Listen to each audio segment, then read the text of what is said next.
Assalamualaikum warahmatullahi wabarakatuh.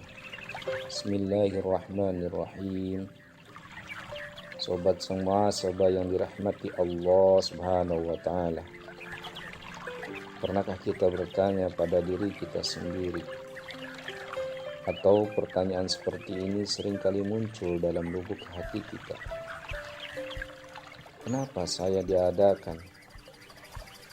Apa tugas saya di dunia ini? Dan apa misi saya di dalam kehidupan ini? Marilah kita berpikir sejenak untuk mengetahui jawabannya.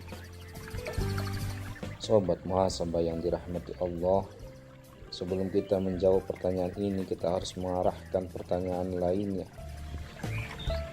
pada diri kita sendiri. Siapa saya? Dari mana saya?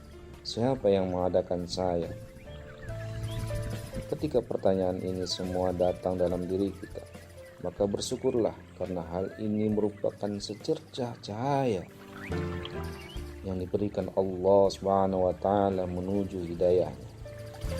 Banyak sekali di antara kita yang lalai ketika Allah Subhanahu wa taala memberikan berbagai nikmat dan rizki yang tak terhitung, sehingga mereka terlalaikan dan bahkan tertutup telinganya, penglihatannya, dan hatinya. Naudzubillahi min dzalik. Sobat sang muhasabah yang dicintai Allah, menurut Dr. Yusuf Al-Qaradawi mengatakan, jika manusia ditimpa berbagai kejadian yang pahit, badannya terguncang di hadapan penderitaan-penderitaan yang keras, dan pupuslah sudah harapannya terhadap dirinya dan orang-orang di sekitarnya. Maka pada saat itulah suara ini akan menuju pada Tuhannya dalam keadaan tertunduk, khusyuk memohon, berharap lagi berserah diri kepada Allah Subhanahu wa taala. Seorang lelaki bertanya kepada Imam Ja'far As-Shadiq tentang Allah. Lantas ia berkata, "Bukankah kamu pernah berlayar di lautan?" Jawab orang itu, "Tentu." Kemudian beliau berkata, "Apakah kalian pernah mengalami dalam perlayaran itu angin bertiup kencang dan kalian ditimpa badai?" Orang itu pun menjawab, "Ya." Lalu beliau pun melanjutkan pertanyaannya, "Dan harapanmu telah pupus kepada para awak kapal dan juga berbagai sarana penyelamatan?" "Ya," jawabnya.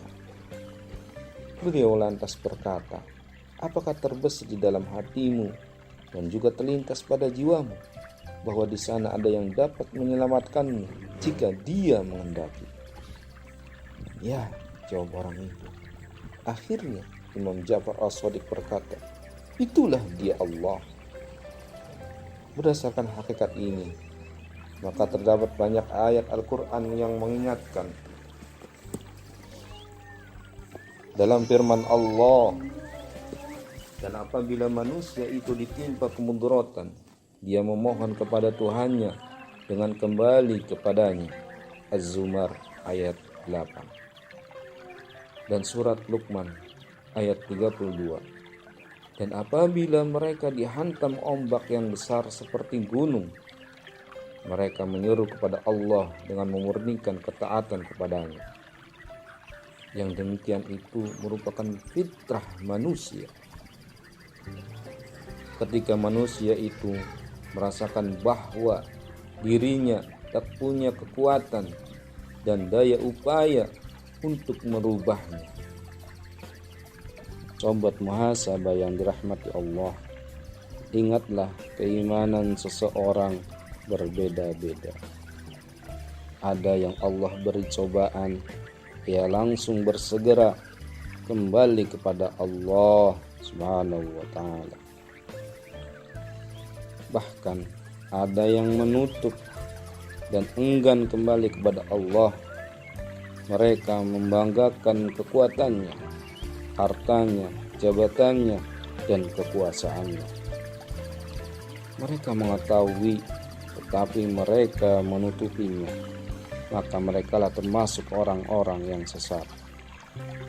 Saudaraku, akankah kita diam dan menunggu datangnya teguran dan cobaan agar kita kembali kepada Allah? Ataukah kita akan mencari tahu siapa diri kita agar kita mengetahui siapa Tuhan kita? Demikian, semoga bermanfaat. Wassalamualaikum warahmatullahi wabarakatuh.